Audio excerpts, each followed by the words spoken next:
நம்ம சேனல் தொடர்ந்தாப்புல நீங்கள் வீடியோக்களை பார்க்க நினச்சிங்கன்னா இது நம்ம சேனலை சப்ஸ்கிரைப் பண்ணுங்கள் கீழே பெல் சிம்பிள் இருக்கும் அதையும் கிளிக் பண்ணுங்கள். சரி வாங்க நம்ம வீடியோக்குள்ளே போகலாம். வணக்க நண்பர்களே, 4 வருடங்களுக்கு முன் எனது ஆரம்ப சுகாதார நிலைய பணியில் நிகழ்ந்த உண்மை சம்பவம் ஒன்று பலரும் பயன்பெற பகிர்கிறேன். அன்றைய தினம் புறநோயாளியின் பிரிவில் உள்ள நோயாளிகளை வழக்கம் போல் பார்த்து கொண்டிருந்தேன். அப்போது வளரி இளம் பருவத்தில் இருந்த பெண் ஒருத்தி என்னிடம் தனக்கு பீரியட்ஸ், அதாவது மாதவிடாய் கடந்த 2 மாதங்களாக வரவில்லை என்று தெரிவித்தாள். அவளுடன் அவளின் தோழி வந்திருந்தாலே தவிர பெற்றோர் வரவில்லை. சற்று யோசித்து கொண்டே அவள் கடைசியாக மாதவிடாய் என தேதியை குறித்து கொண்டேன். தைராய்டு நோய் இல்லை, உயரத்துக்கு ஏற்ற எடை, உடல் பருமன் இல்லை, கருமுட்டை நீர்க்கட்டி நோய் கிடையாது, ஏன் அம்மா கூட வரவில்லை என்று கேட்டதற்கு அம்மா கூலி தொழிலாளி, வேலைக்கு சென்று விட்டதாக தெரிவித்தாள் அந்த பெண். எனது மருத்துவ புத்தகத்தில் படித்தது கண்முன் வந்து சென்றது. இனப்பெருக்க வயதில் இருக்கும் பெண்ணுக்கு மாதவிடாய் சரியாக வரவில்லை என்றால் முதலில் நாம் இல்லை என்று நிரூபிக்க வேண்டியது அவள் கர்ப்பம் அடையவில்லை என்பதுதான். ஆனால் இந்த விஷயத்தை அவளிடம் கூறினால், ஒன்று, அவள் அங்கிருந்து தப்பித்து ஓடிவிடுவாள், கருவை கலைக்காமல் வளரி இளம் பருவத்தில் கர்ப்பிணியாகி விடுவாள். ஏற்கனவே மிகவும் மெலிந்த காணப்பட்ட அவள் கர்ப்பவதியாக தொடர்வது அவளது உயிருக்கு ஆபத்தாக அமைந்துவிடும். 2, வேறு எங்காவது சட்டத்துக்கு புறம்பான போலிகளை சென்று தவறான முறையில் கருக்கலைப்பை செய்து அதனால் ஏற்படும் பிரச்சனைகளால் அவள் இறக்க வாய்ப்புள்ளது. 3, ஏதும் அறியாத ஒரு பெண் பிள்ளையிடம் கர்ப்பம் குறித்து பேசுவதெல்லாம் யாரும் விரும்ப மாட்டார்கள். அவரது பெற்றோர்களே கூட அதை விரும்ப மாட்டார்கள். காரணம், அவள் மீது அளவு கடந்த நம்பிக்கை வைத்திருப்பவர்கள். அதனால் இந்த முடிவுக்கு எனக்கு எதிராக சென்றுவிடும் அதிகளவு வாய்ப்புள்ளது.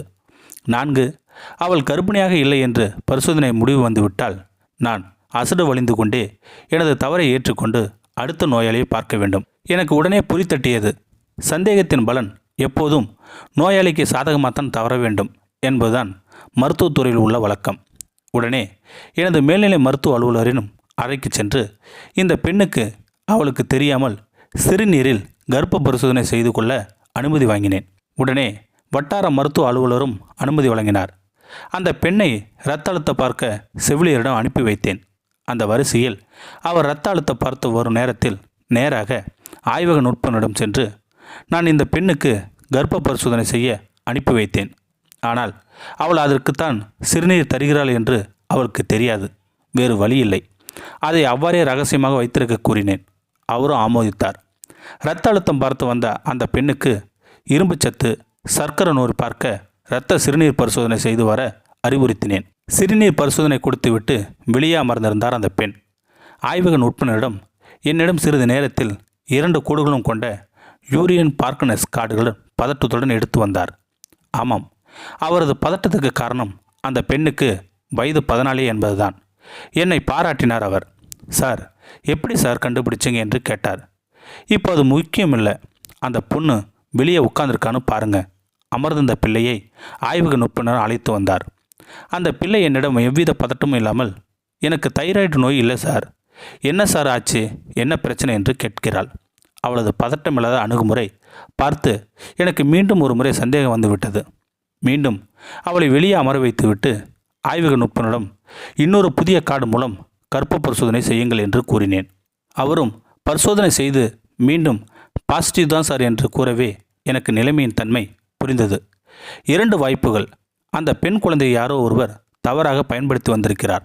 அந்த பெண் குழந்தைக்கு தன்னுடன் உறவு கொள்பவர்கள்தான் கர்ப்பம் ஆகும் என்று கூட தெரிந்திருக்க வாய்ப்பு குறைவு. அல்லது அந்த பெண்ணுக்கு அத்தனையும் தெரியும், அதனால்தான் வசதியாக தனது தாயை விட்டுவிட்டு தாய்க்கு தெரியாமல் தனது வகுப்பு தோழியிடம் மட்டும் வந்திருக்கிறாள். இப்படி 2 விதமாக யோசித்து கொண்டே இருந்தேன் நான். எனக்கு முதல் வாய்ப்பு தான் அதிகம் இருக்கும் என்று பட்டது. சரி, என்னவோ இப்போதைக்கு இந்த பெண்ணிடம் நாம் கண்டறிந்ததை கூறுவது சரியாகாது என்று இவளது தாயிடம் தந்தையிடம் கூறுவதுதான் சரி என்று அவளை வீட்டுக்கு அனுப்பிவிட்டேன். நான் அவளிடம் கூறாமல் இருந்ததற்கு காரணம், ஒன்று, நான் நினைத்த முதல் காரணம் இருந்தால் அது அவளுக்கே தெரியாமல் நடந்த அதே விஷயமாக இருக்கும். இது அவளை பதட்டமடைய வைக்கும்.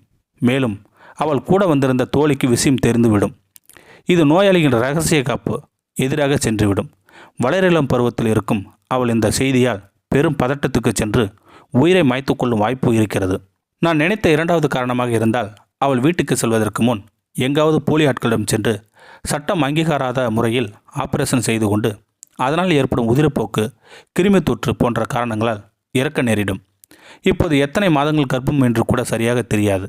இந்த சூழ்நிலையில் நான் அவளை கண்டுபிடித்து விட்டேன் என்று கூறுவதை விட அவளை அவள் போக்கில் விட்டு அவளது பெற்றோருக்கு தகவல் தருவதே சிறந்தது என்று முடிவுக்கு வந்தேன். நான் அவளை வீட்டுக்கு அனுப்பிவிட்டு அவள் புறநோயாளி சீட்டு பதிவு செய்ய கொடுத்த அலைபேசி எண்ணுக்கு தொடர்பு கொண்டேன். அப்படி ஒரு எண் இல்லை என்று வந்தது. அவள் கொடுத்த முகவரியில் கொண்டு கிராம சுகாதார செவிலியரை விசாரிக்க உடனே கூறினேன். அவள் கொடுத்த முகவரியில் அப்படி ஒரு நபரே இல்லை என்று தகவல் வந்தது. அதற்கடுத்து வந்த சில நாட்கள் எனக்கு மிகவும் பதட்டமானவையாக இருந்தன. அந்த பெண்ணை எப்படி கண்டறிவது என்று அவளது அடையாளங்களை மீட்டும் எனது கிராம சுகாதார செவிலியர்கள் அனைவருக்கும் கூறி அவளது இருப்பிடத்தை கண்டறிய கூறினேன். 3 நாட்களுக்கு பிறகும் அவளது இருப்பிடத்தை அறிய முடியவில்லை. தற்செயலாக புறநோயாளியின் பிரிவை விட்டு வெளியே வந்தேன். அப்போது வழக்கமாக எப்போதும் தினசரி மருத்துவமனைக்கு வரும் தாத்தா வெளியே அமர்ந்திருந்தார். எனக்கு இருந்த நினைவில் அந்த பெண் வந்திருந்த அன்றும் அவர் அந்த பெண்ணுக்கு அடுத்த ஆளாக வரிசையில் நின்று கொண்டிருந்தார். அந்த பெண்ணை விசாரிக்கும் போது நான் அதிக நேரம் எடுத்துக்கொண்டதை அடுத்த வரிசையில் நின்று கொண்டிருந்த அவர் கடுமையான முகத்துடன் பார்த்து கொண்டிருந்தார். அப்போது சத்தமாக புலம்பிக் கொண்டிருந்தார் அந்த தாத்தா. நான் கூட, ஏன் தாத்தா டெய்லியும் தான் வரீங்க, இந்த பிள்ளைக்கு என்ன நோயின்னு பார்க்குற வரைக்கும் உங்களுக்கு பொறுமை இல்லையா என்று நான் கூற, அவர் உடனே ஆமாமா சார், நல்லா பாருங்க, எங்கள் ஊர் புள்ள தான் என்று கூறியதை சட்டன் நினைவுக்கு வந்தது. ஓ இறைவா, நன்றி என்று தோன்றியது. இப்போது இன்னொரு சட்ட சிக்கல் இருக்கிறது. நேராக தாத்தாவிடம் அந்த பெண்ணின் வீடு குறித்து கேட்க முடியாது. காரணம், கிராமங்களுக்குள் எப்போதும் எதையாவது பற்றி புரளி பரவிக்கொண்டே இருக்கும். எனவே அவரை வழக்கம் போல அவரது பேருந்தில் போகவிட்டு எனது மருத்துவமனை ஊழியரை ஒருவரை அவருக்கு தெரியாமல் அவரை பின்தொடர்ந்து அவரது ஊரை அறிய சொன்னேன். அவரது ஊர் தெரிந்ததும் பிறகு அந்த ஊர் கிராம சுகாதார சேவையிடமிருந்து வளரிளம் பெண்கள் லிஸ்ட் வாங்கினேன். அதில் அந்த பெண்ணின் பெயரை தேடினேன். இல்லை, அந்த பெண் பெயரும் மறைத்து கொடுத்திருந்திருக்கிறாள்.